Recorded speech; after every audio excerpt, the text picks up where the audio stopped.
This is Larry Henares making your day with the second part of an article I wrote on Bonifacio entitled The Cry of Pugadlawin.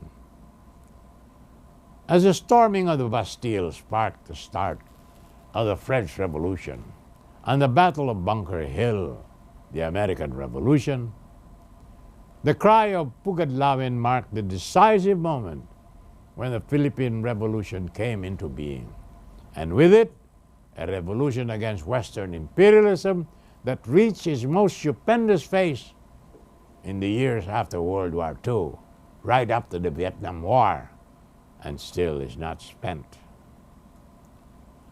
Andres Bonifacio stood at his greatest height with the cry of Pugadlawin. Thenceforth, he was to be relegated to the background, an anticlimactic Bonifacio who could not win battles when the revolution broke out in all its fury. In the second period of the revolution, a new military leader in the person of General Emilio Aguinaldo came to the fore. But to us Filipinos, Andres Bonifacio will ever be the Bonifacio of the first period of the revolution, from Tondo to Pugadlawin, the father of the Katipunan, the subversive, the spark of the revolution, without which the Philippine nation might never have been born. More about this after these messages.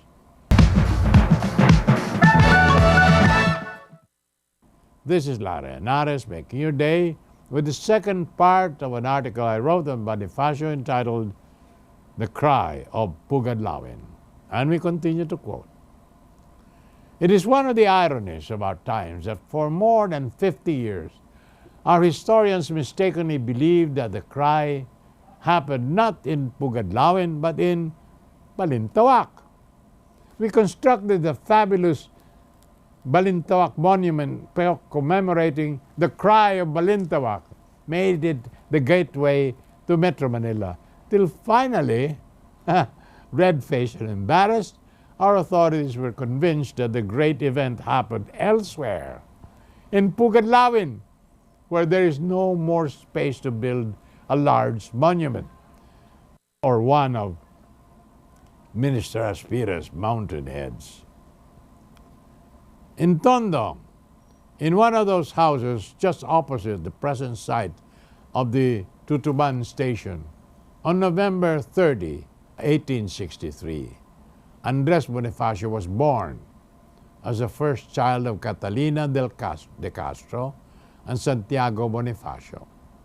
Extreme poverty did not prevent his parents from giving Andres Bonifacio 5 more brothers and sisters, and dying early to leave Andres and the brood to face the world by themselves. Andres Bonifacio was only in grade school when he was orphaned, but he had a beautiful penmanship and an interest in craftsmanship. He was able to support his family by making and selling walking canes and paper fans as a clerk messenger in Fleming and Company, a bodeguero in the Preisler firm, an agent of Fresnel and Company. It is interesting to note that Bonifacio worked for the great-grandfather of the Filipino girl Isabel Preisler, considered one of the most beautiful in the world, who married the famous singer Julio Iglesias. More tomorrow, my dear friends. This is Larry Henares making your day, saying good day, God bless you. Thank you very much for being with us till next time. Hasta la bye-bye.